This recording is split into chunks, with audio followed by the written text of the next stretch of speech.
Magandang tanghali, ito ang Balita Weekend Edition. Narito ang mga headlines.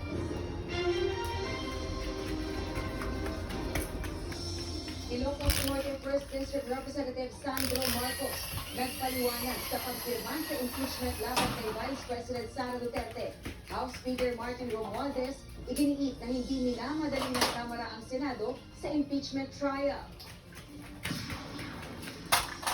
Pagtalakay sa ilang nakabimbing panukala, hiniling ng isang senador na matalakay sakaling magkaroon ng special session ang Senado. Traffic law enforcers mula sa special... Uy, dili ka mo slider ah. Inakusahang Chinese spies. Dili ka mo slider ah, Kael. Oo. You're heavy. Oh, natagak na. For your car only na. Dili ka apil. Taro nga. Okay. Paglagda sa impeachment laban kay Vice President Sara Duterte. Samantala, iginit naman ni House Speaker Martin Romualdez na hindi minamadali ng Kamara bagkus ay ipinauubaya na sa Senado ang Articles of Impeachment na inendorso. Big car. Okay. Your police car. Ito ang balita. Okay, sige. Nagtataka si House Senior Deputy Majority Leader, Ilocos Norte 1st District Representative Sandro Marcos, kung bakit tila nagulat ang publiko sa paglagda niya sa 7 Articles of Impeachment na iniendorso ng Kamara laban kay Vice President Sara Duterte. Sa 215 kongresista, una sa mga pumirma sa ika-4 na impeachment complaint, ang presidential side. Kabilang sa 7 grounds for impeachment laban kay VP Duterte, ang pagsira sa tiwala ng publiko at paglabag sa konstitusyon dahil sa umano'y balak na pagpagbatay sa pamamagitan ng isang asase kina Pangulong Ferdinand Marcos Jr., First Lady Lisa Marcos, at House Speaker Martin Romualdez sa isang live broadcast. Alam na naman kung sasabihin ng tao na gusto nang pukain yung lolo mo at yung katawan sa West Philippines, sasabihin niya gusto niya You go back to your monster truck. What? Why? What happened to your police car? eh ba't naman nagugulat ang tao na pipirma Ha? you know, it can't be taken lightly, especially if someone such a high position. So nagtataka na nga ako kung bakit nagulat yung tao. Alam na naman kung sasabihin mo Ayaw lagi iitsa. I'll be the first one to try. Ang aligasyon ng assassination, mariing itinatanggi ni VP Duterte. Ay ginakita na sa assassination to the President. Sila lang nagsasabi niya. Sila nagsasabi may assassination, sila nagsasabi may assassin, may gunman.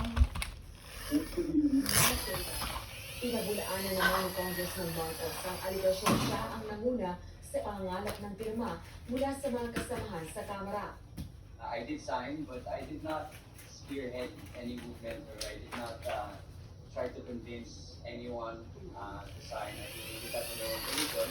Sa uling pahayag ng House Secretary General Reginald Velasco, may 25 pang kongresista na nagpahabol ng kanilang verification forms bilang endorsers sa 7 Articles of Impeachment laban kay Vice President Duterte.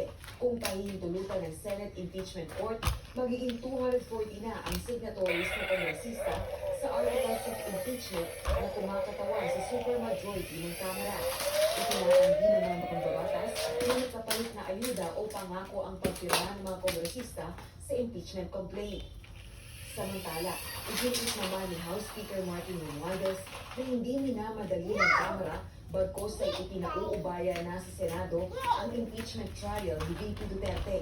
Ito ay matapos i-transmit ng Kamara sa Senado ang 7 Articles of Impeachment sa huling araw ng plenary session noong February 5.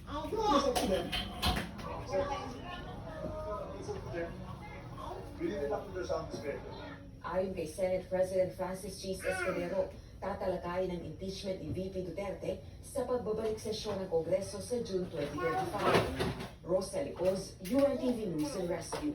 Diyos sa mga saligan, serbisyo publiko ang aming pinahahalagahan. Maikli, ngunit makahulugan ang God Save the Philippines na pahayag ni Vice President Sara Duterte tungkol sa planong impeachment trial sa Senado laban sa kanya. Kaugnay dito, inihayag kahapon ng pangalawang Pangulo na naghahanda na rin ang kanyang legal team para sa depensa nila sa inaasahang pagdinig. Ito ang balita ni Jednet Sina. Ilang araw matapos suportahan na mahigit 200 mambabatas ang impeachment laban kay Vice President Sara Duterte at matransmit ito sa Senado, ay humarap na ang pangalawang Pangulo nitong Biyernes sa publiko. Ito ang unang pagkakataon na nagbigay ng pahayag si VP Duterte kaugnay sa pagkaka-impeach sa kanya ng Kamara. Ayon sa pangalawang Pangulo, hindi niya pa nababasa ang mga impeachment complaint laban sa kanya, ngunit ipinauubayan niya na ito sa kanyang mga abogado. Hindi naman nagbanggit si VP Duterte ng mga pangalan kung sino-sino ang bubuo ng kanyang defense team. Na-overwhelm kami kasi ang daming mga lawyers na nagpumintay. Oh my God, ito pa rin. I-convince sila. Oh, maguba na yung mga fire truck. Ayaw, anak Kael. Kael, you pick up your fire truck. Ayaw, anak, maguba na. Makuha lahat ng kanilang commitment of support at nakatulong din sila sa pag-iisip ng ano. Sinabi rin ng Vice Presidente na matagal nang may mga abogado siyang naghahanda sa ugnay ng impeachment laban sa kanya. We've already started preparing the moment Franz Castro announced the impeachment plan.